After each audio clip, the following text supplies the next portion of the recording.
এখানে কোনো রাজনৈতিক ঝান্ডা দেখা যায়নি, আজকে কি প্রথম? হ্যাঁ, অবশ্যই রাজনীতি ঝান্ডা দেওয়া হয়নি। এই কারণেই আমরা বারবার অনেকেই বলেছি, কেউ আশ্বাসও দেয়নি এবং আসেনি, তার ফলে আমরা কোনো ঝান্ডা ব্যবহার করিনি। গ্রামে দেখা গেল যে কোনো ঝান্ডা ছিল না, আপনাকে অনুমতি দেওয়ার পরই বাঁধলেন। হ্যাঁ, এখানকার টোটাল গ্রামবাসীর সম্মতিতেই আমরা কিন্তু এই নির্বাচনী প্রচার কর্মসূচি হিসাবে আমরা গ্রামে ঝান্ডা তুলেছি। দীর্ঘ বছর ধরে রাস্তা মেরামত হয়নি বলে গ্রামের মানুষজনের অভিযোগ।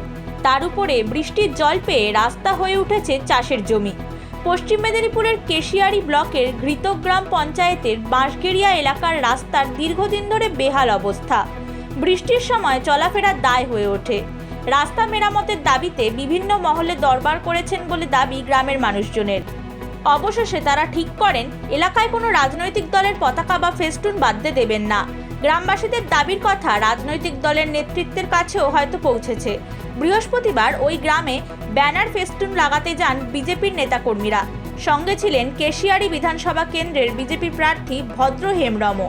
সে সময় রাস্তা মেরামতের কাজে ব্যস্ত ছিলেন গ্রামের মানুষেরা। গ্রামবাসীদের সঙ্গে কথা বলে রাস্তা মেরামতে হাত লাগান কেশিয়ারি বিধানসভা কেন্দ্রের বিজেপি প্রার্থী ভদ্র হেমব্রম। শুধু তাই নয়, কাজে হাত লাগানোর পর গ্রামবাসীদের থেকে পতাকা ও ব্যানার লাগানোর জন্য অনুমতি নেন প্রার্থী। পরে নিজে এলাকায় পতাকা বাঁধেন। তাহলে কি আপনারা আমাকে এই গ্রামের রাজনৈতিক প্রচার কর্মসূচি করতে ঝান্ডা বাঁধা বা ফ্লেক্স টাঙানোর অনুমতি দিচ্ছেন?